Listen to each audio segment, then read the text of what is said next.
Ah! See? So you just hold it against there.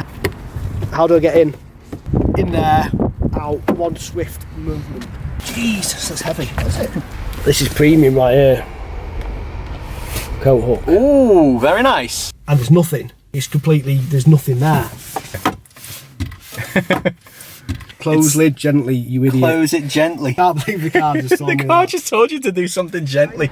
Today, I am made up big time. After years and years of whittering on about wanting to drive a Tesla, to have a Tesla to drive. This is the Model 3, which I first saw, I can't remember if it was either in Frankfurt or Zurich Motor Show, one of the two. We saw one of these and it literally just come out in the US. I saw one then and I was really, really impressed. So ever since then, I really want to get my hands on one. So today's that day. So this is the long range model. You get 360 mile range, which is like miles more than most people need. So just covers all bases. The 0 to 60 on this car, something like 4.2 seconds. OTR is just less than 47 grand. Start with the colour, like we normally do. This is the deep blue.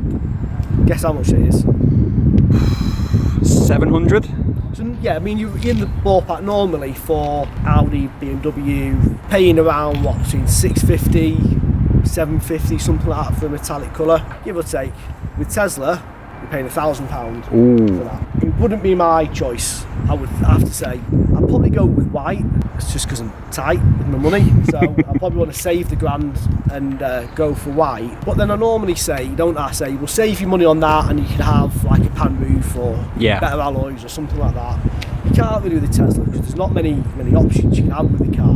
They come pretty much as they are. So I might be tempted to go for I think it's Thunder Grey, the grey colour. I like that one, it looks quite nice. Yeah. I've also seen some really nice ones where they've been wrapped and all sorts. They look matte finish, they look really, really nice in the matte finish.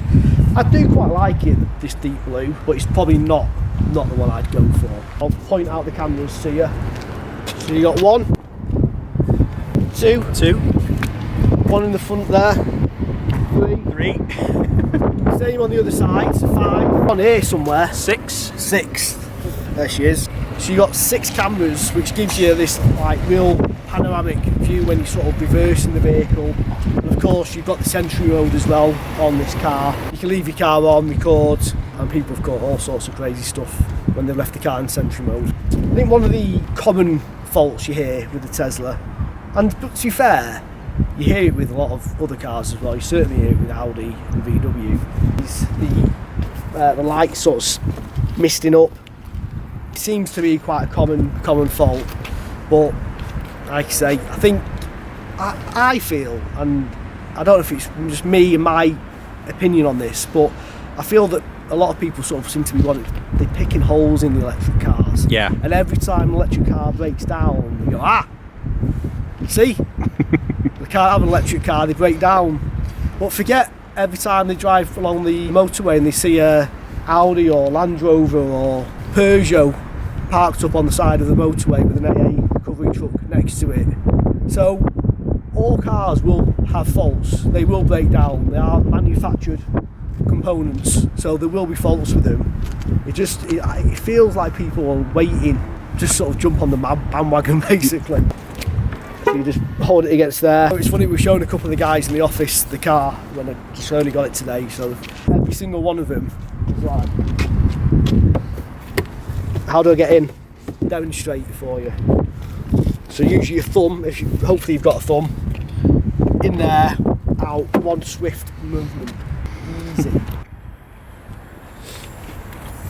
Good size. It's not bad, I mean it's not huge, but it's a decent, I think, you know, for everyday use, most people, I think that's probably a decent size. I mean, you've got a bit of hopefully an idea of the size there with the bag in it. Let's just get this out and then we can have a proper look.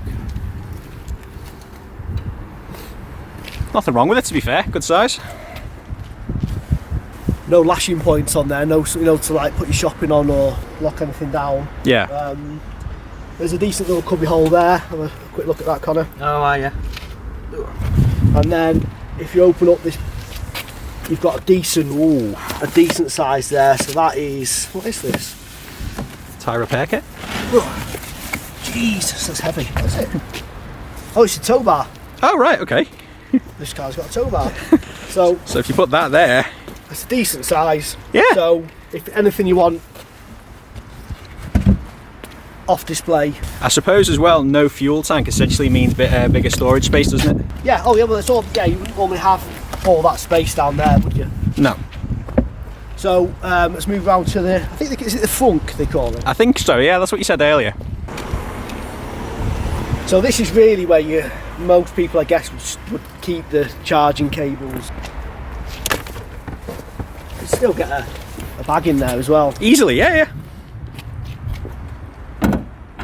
So starting off in the rear, the first thing I notice is the space. It is plentiful. There is, I mean, that seat's reasonably well forward, and I've just got an absolute ton of knee space.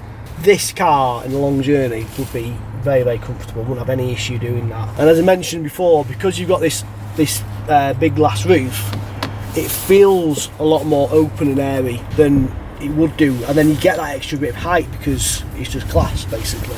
2 USB sockets down here, which is great. One thing you'll notice apart, you won't get on there.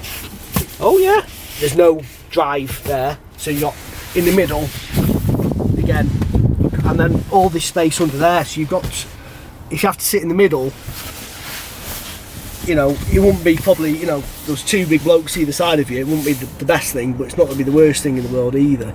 It'd be reasonably comfortable. You've got these little spotlights up here, which are just, they don't look like the brightest, so what it looks like you do get, it looks like you got these, I don't think they are they? What are they? Are they USB Type-C? They look like USB Type-C, but why'd they be up there? That's a bit odd. Bit odd. So we could be wrong. We'll have to investigate that one. Oh, look at this. This is premium right here. Coat hook. Ooh, very nice. And when you're done with it, fold her away. And then you've got a good decent side cubby hole there. The only thing it's really lacking, there's nothing, you've got a little bit of a pouch there, but it's pretty limited. You're not going to fit an awful lot in there. Yeah. It's quite tight and it's not very deep, so you're going to struggle to sort of fit say like an iPad with a case on it. It might, I think you might struggle with that, but other than that, really, really good.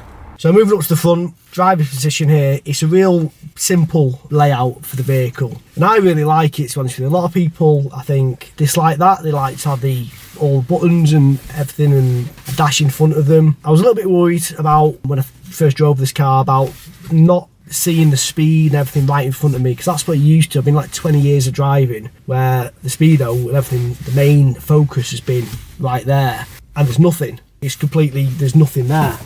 So I was a little bit worried about getting used to that, but I knew from speaking to customers who we supplied Model 3s and S's and X's to over the last year or two, that they all say the same thing, is that you get used to it really, really quickly. And in terms of where the speedo is, which is right there, I must say you get used to that so quickly, because it is just a quick light. It's almost in your eye line really. It's really, really straightforward. I was really happy with that. The navigation, I think this can take a little bit longer to get used to looking at it there, but I think I will do pretty quickly. I think the big difference is, normally when I'm driving my daily driver, is I use Google Maps on my phone, and I've got a little hold-all thing that I stick there, and it's a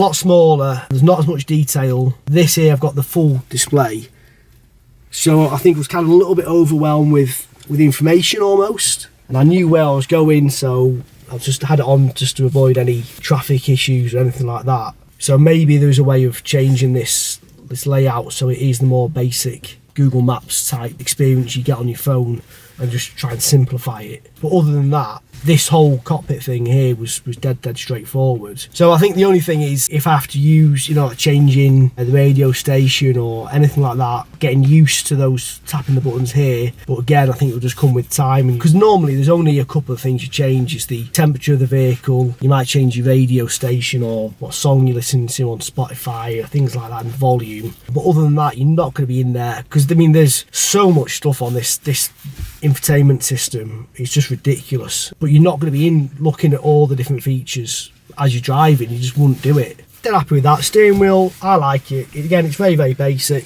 but I really like it. I think it's You know, it's a good feel to it, it's a good size, smallish but quite chunky. I like the steering wheel. The steering's quite, not heavy but quite tight, but it's, you know, it's nice. You know, I got used to it very quickly and it was really nice. Moving on to the rest of the car, there's not a lot really. So you got your armrest here.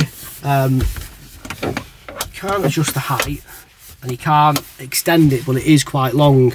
So that's fine. And then you've got a little holder here, which takes, no, doesn't quite take the phone. It's quite a big phone this, but doesn't take that. But you can put your loose change and your keys and stuff in there. Well, it'll fit now, won't it? The phone will fit now. It'll fit there, yeah, but not in this like little cubby hole thing you've got here. But that's really handy for keys, like change for parking and the quid for your trolley at Aldi or whatever. But then you have got a big space down there. Decent size, isn't it? It's massive and it goes all the way under. through there, underneath there, yeah. It goes up to about there to give you a reference point. Wow. So there's a load of space there. 2 decent size drink holders. It's going to take a Mackie D's. Medium, I think. Large might be a bit of a push. What do you reckon? I think it might just work. I think that'll work out. And this is the standard interior trim, which is like this piano black. It really can see, you know, finger marks and stuff on it. I really like when people wrap it in like the carbon fibre wrap. I do quite like this. It is nice, but I can see it getting on my nerves a little bit with all the finger marks. Yeah. You know, especially with the kids in there with the Know what you mean. sticky finger. Right, so in here, again, another huge space. Oh, it's deep. So to give you some context, there's a 500ml disinfectant bottle there, which fits in there. That is quite deep. No problem. So, I mean, I don't know what you put in all these. Is it a case of like it's there if you need it? It's there if you need it. I'm not sure what you put in there. See, I think, and then I've noticed this, and I did have, as we were getting ready, I did fall foul to this. Your instinct with this is to shut it like that. Right, and the car's actually telling me, look at that. Close lid gently, you idiot. Close it gently. You heavy-handed. Basically what you're saying. And what you do is you just close it gently, basically. But that's insane. I can't believe the car just told me The car that. just told you to do something gently. And then the same interior here. So Oh this is, I believe, wireless phone charging. Wow. My phone hasn't got wireless charging. Okay. But again, you just got to gently close that. A lot of people hate on this wood. I like it, to be I fair. like it. I think that's really nice. Goes along on the passenger side too, all the way along. All the way across, yeah. I think it's quite nice, just a nice little touch. And then you've got this Alcantara finish here. Like a plastic effect here, but it feels quite premium. It's got a bit of a bounce to it. It's not like a hard plastic. And then you've got a relatively small cubby hold here. It will fit a decent sized water bottle. Your normal 500ml Coke bottle or something, it'll fit in there no problem. That's kind of about it. But don't forget you've got all this space in here. This massive, yeah. So there massive is interior. tons and tons of space in there. So you don't worry about that too much. And then the last bit is getting out the car. It's basically just a button that you press, and then the door kind of opens itself. Wow. And then you're off. So see you later. Send the review.